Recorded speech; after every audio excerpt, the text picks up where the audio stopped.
10 बज गए थे।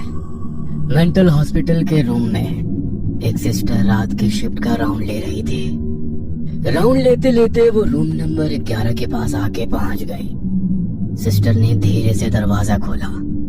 अंदर बेड पे 27 साल की एक खूबसूरत सी लड़की दीवार को एकटक देख धीमी आवाज में कुछ फुसफुसा रही थी। उसे देख सिस्टर को थोड़ा अजीब लग रहा था। कमरे के अंदर जाने के लिए उसके पैर जैसे मना कर रहे थे। उस मेंटल हॉस्पिटल में ऐसे कई सारे अजीब पेशेंट्स थे और मानसिक बीमारी वाले पेशेंट्स का ऐसे बर्ताव करना काफी आम बात है। और वो एक सिस्टर थी तो उसके लिए तो ये रोज का ही काम था। लेकिन उस सिस्टर का उस मेंटल हॉस्पिटल में आज पहला दिन था।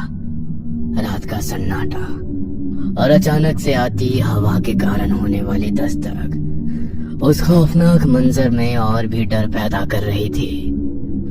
अंदर जाऊं या नहीं, इस गहरी सोच में वो पड़ गई थी। मन में थोड़ी सी हिम्मत कर उस सिस्टर ने अपना एक पैर अंदर बढ़ाया ही था कि तभी अचानक से वो लड़की जोर से हंसने लग गई और अजीबोगरीब हरकतें करने लग गई। उसका मुंह दीवार की तरफ था। उसने अचानक से अपनी गर्दन उल्टी घुमाई और देख सिस्टर के पसीने छूट गए। उसके पैर मानो वहीं जम गए। अपने कांपते हुए हाथों से कमरे का दरवाजा बंद कर सिस्टर दूसरे सिस्टर को आवाज लगाते हुए रिसेप्शन की तरफ दौड़ी। Sunita sister, Sunita sister. दौड़ते हुए सिस्टर रिसेप्शन पे पहुंच जाती है। रिसेप्शन पे एक सिस्टर किसी से फोन पे बात कर रही थी। आंटी जी, आप बिल्कुल चिंता मत कीजिए, वो बिल्कुल ठीक है। हम उसका अच्छी तरह से ख्याल रख रहे हैं। इतना कहकर सुनीता सिस्टर फोन रख देती है और उस दूसरे सिस्टर को देखकर कहती है, क्या हुआ रचना सिस्टर, तुम इतनी डरी हुई क्यों हो? तब रचना सिस्टर जो कुछ हुआ था वो सब सुनीता सिस्टर को बताती है। लेकिन आप किससे बात कर रही थी? अरे वही रूम नंबर 11 में जो लड़की है ना, उसी की माँ का फोन था। बेचारी रोज रात को फोन करके उसके बारे में पूछती है। कुछ ही महीनों पहले उसे यहाँ भर्ती करके चले गए।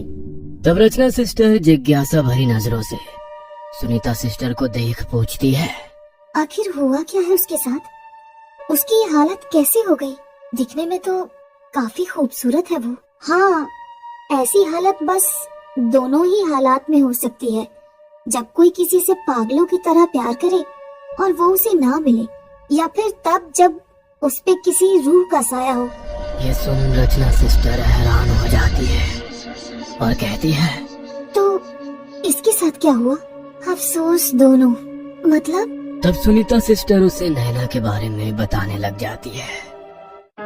नैना 27 साल की हो चुकी थी। वो इंजीनियरिंग के आखिरी साल में पढ़ रही थी।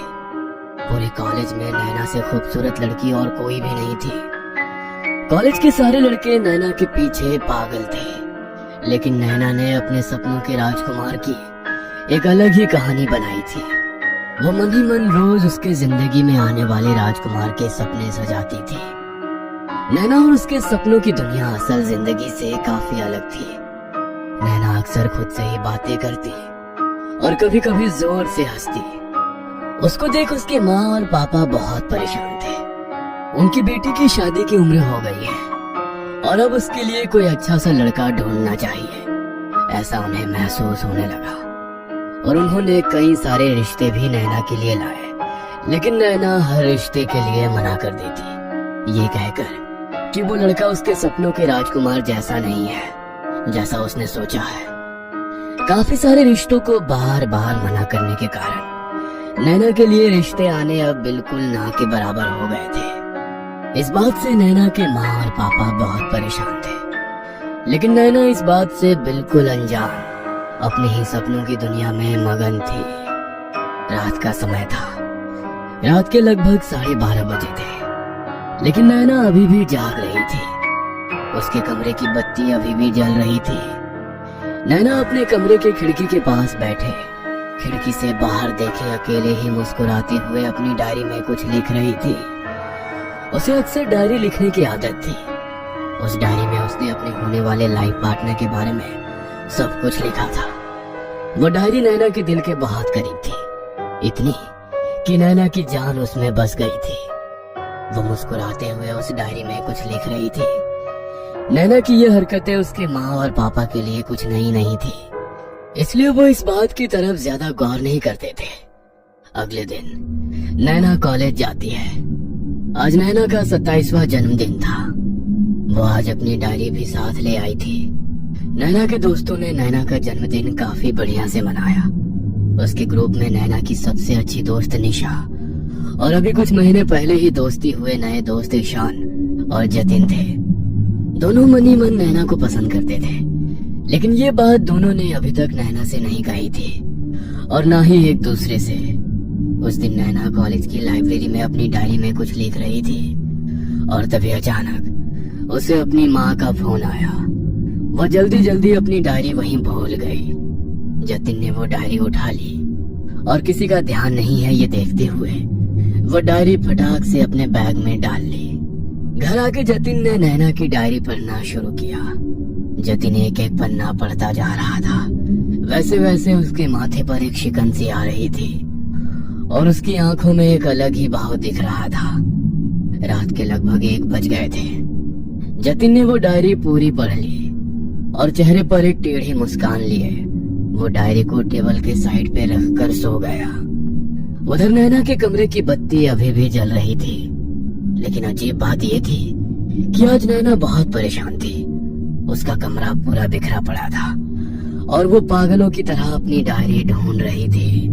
कमरे से आती आवाजों के कारण उसकी माँ की नींद खुल गई और वो नैना के कमरे के पास आ गई और उसके कमरे के दरवाजे पे ठक ठक की और पूछा, नैना, नैना तू ठीक तो है ना?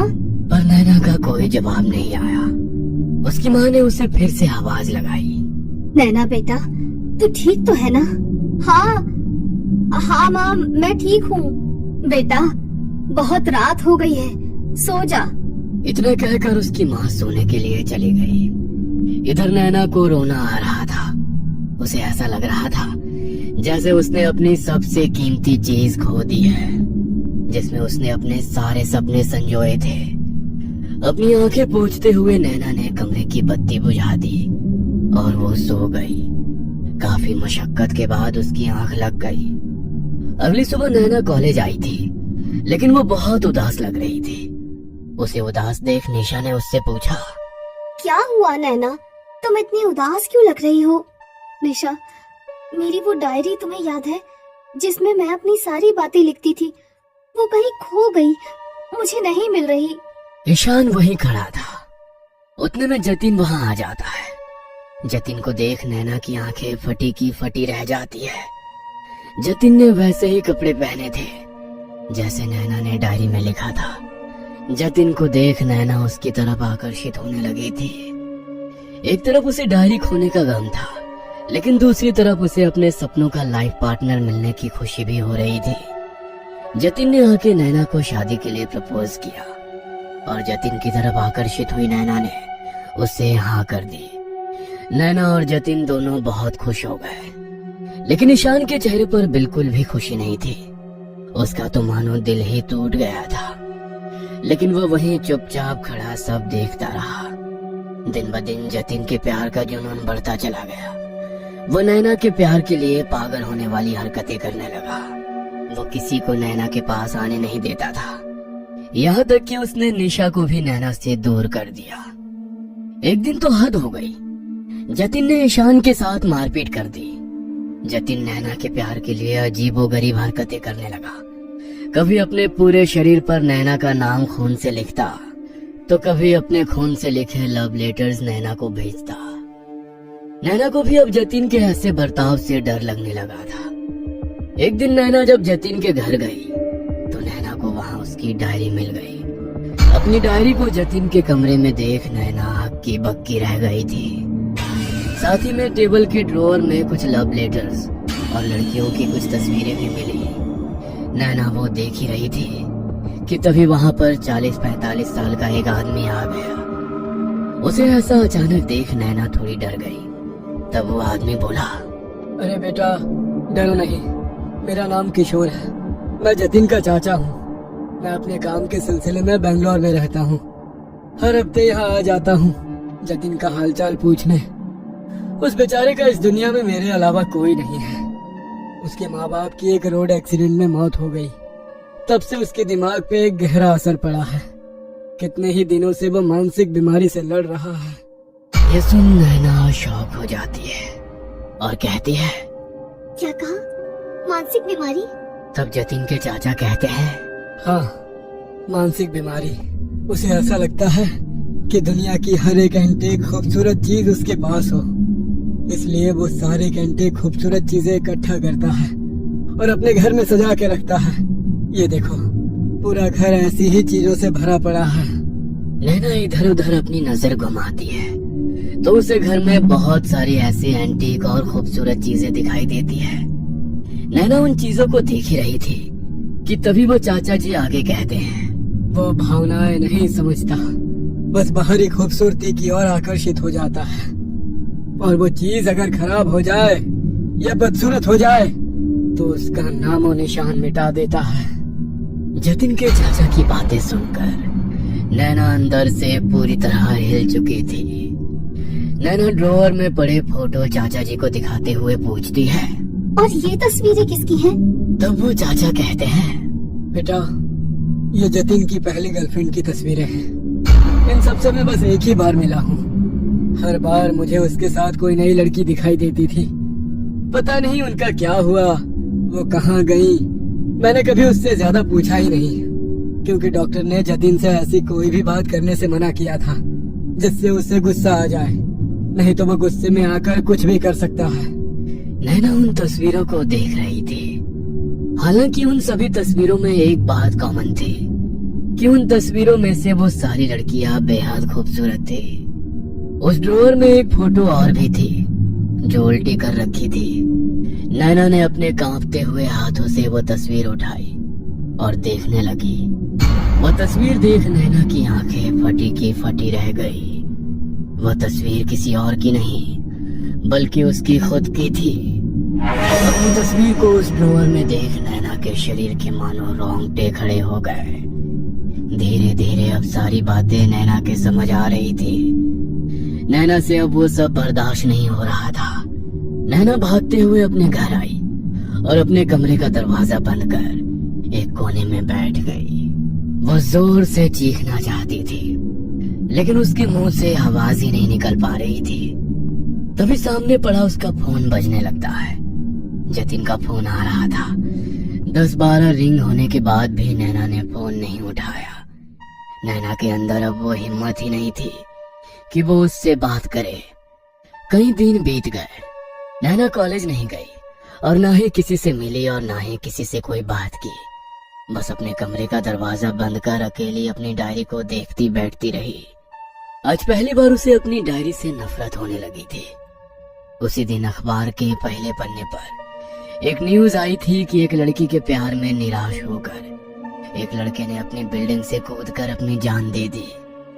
उस न्यूज के साइड में जतिन की तस्वीर छपी हुई थी। वो देख नैना पूरी तरीके से शॉक हो गई। उसे ऐसा लग रहा था मानो उसके शरीर से पूरी ताकत ही चली गई। नैना ने अब कॉलेज जाना भी छोड़ दिया। दिन भर बस अपने कमरे में बैठकर दीवारों को देख धीमी आवाज में कुछ बड़बड़ाती रहती थी। मैंने कुछ नहीं किया, प्लीज मुझे छोड़ दो। हर जगह नैना को बस जतिन की रूह दिखाई देती थी और वो उसे हंसते हुए कहता था नैना, मैं आज भी तुम्हारा इंतजार कर रहा हूँ, तुम सिर्फ मेरी हो। सुनीता सिस्टर की बातें सुनकर रचना सिस्टर हैरान हो गई थी। रात का वो सन्नाटा और वो खौफनाक किस्सा रचना सिस्टर के दिल में डर पैदा कर रहा था। उतने में हॉस्पिटल की सारी लाइट्स बंद चालू होना शुरू हो गई और अचानक से हॉस्पिटल की सारी बिजली चली गई। रचना सिस्टर अब काफी डर गई थी। उसने डरते हुए अपना मोबाइल निकाला और अपने मोबाइल की टॉर्च शुरू की और सुनीता सिस्टर को आवाज देने लगी। सुनीता सिस्टर, सुनीता सिस्टर, आप यही है ना? लेकिन सुनीता सिस्टर का कोई जवाब नहीं आया। उतने में रचना सिस्टर को टेबल की साइड पे रखा एक पेपर नोट मिला। नोट में लिखा था, कि रचना मुझे एक इमरजेंसी की वजह से कहीं दूर जाना पड़ रहा है। तुम्हारा फोन नहीं लग रहा था, इसलिए ये मैसेज रख रही हूँ। मैं 1 घंटे में वापस आती हूँ। ये पढ़कर रचना सिस्टर को ऐसा लग रहा था मानो उसके पूरे शरीर से किसी ने उसकी जान ही निकाल दी हो।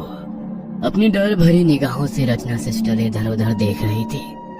तभी अचानक एक कोने में उसे किसी की परछाई दिखाई देती है। वो कोई जतीन की रूह थी, जो अपने चेहरे पर एक टेढ़ी मुस्कान लिए रचना सिस्टर को देखकर कहता है, वैसे तुम भी काफी खूबसूरत हो और खूबसूरत चीजों पर बस मेरा हक है।